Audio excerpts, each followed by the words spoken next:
Part 7. I stood alone with the Duke on the lawn beside his great house. Well, Billy, he said, I'm glad they are all happy. But what about you, my lad?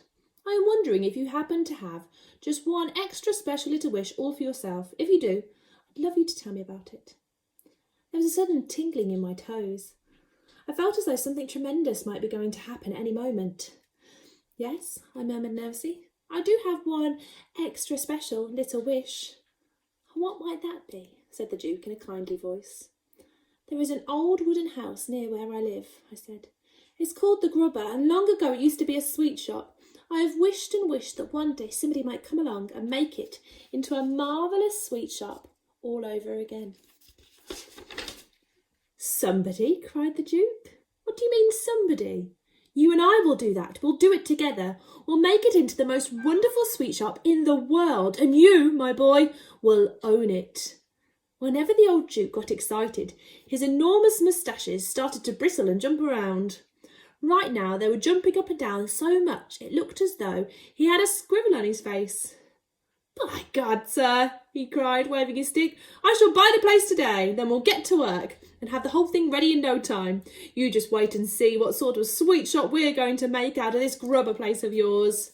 It was amazing how quickly things began to happen after that.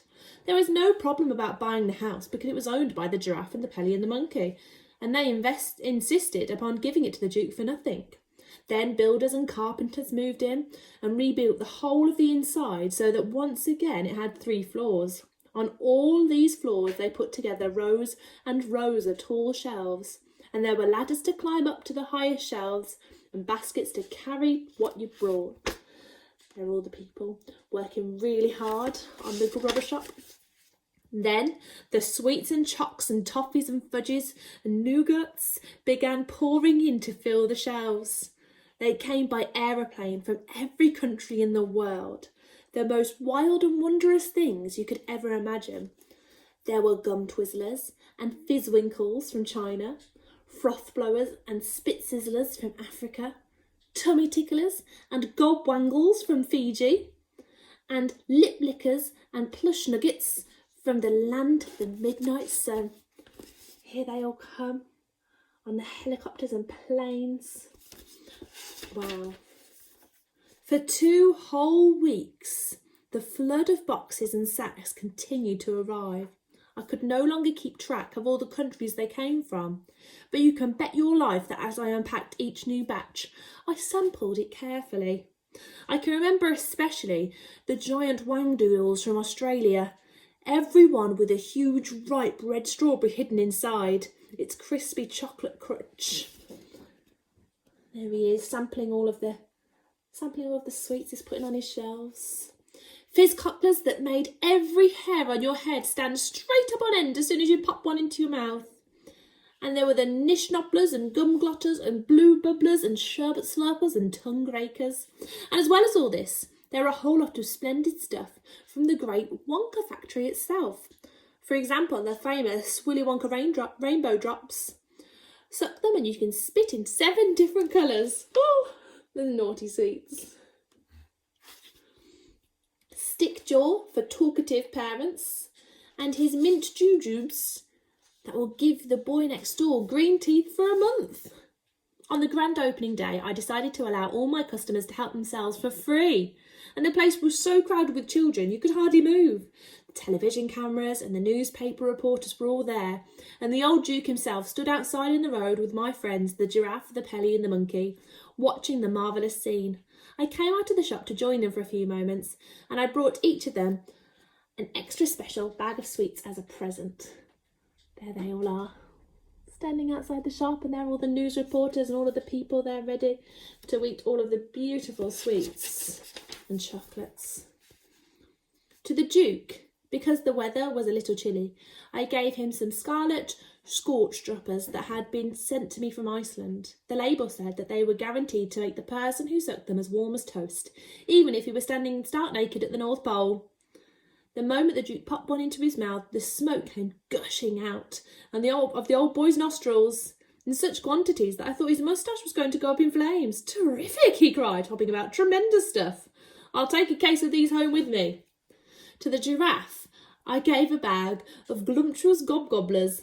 The gobgobbler is an especially delicious sweet that is made somewhere near Mecca, and the moment you bite into it, all the perfume juices of Arabia go squirting down your gullet, one after the other. It's wonderful, cried the giraffe, as a cascade of lovely liquid flavours poured all the way down her long, long throat. It's even better than my favourite pink and purple flowers. Going all the way down her neck. To the pelican, I gave a big bag of pishlets. Pishlets, as you probably know, are bought by children who are unable to whistle a tune as they walk along the street, but long to do so. They had a splendid effect on the pelican, for after he had put one into his beak and chewed it for a little while, he suddenly started singing like a nightingale. This made him wildly exciting, because pelicans are not songbirds. No pelican has ever been known to whistle a tune before. To the monkey, I gave a bag of devil's drenchers, those small fiery black sweets that one is not allowed to sell to children under the age of 4 years old.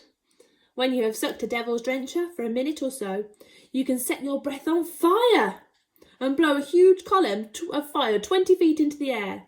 The Duke put a match to the monkey's breath and shouted, "Blow, monkey, blow!"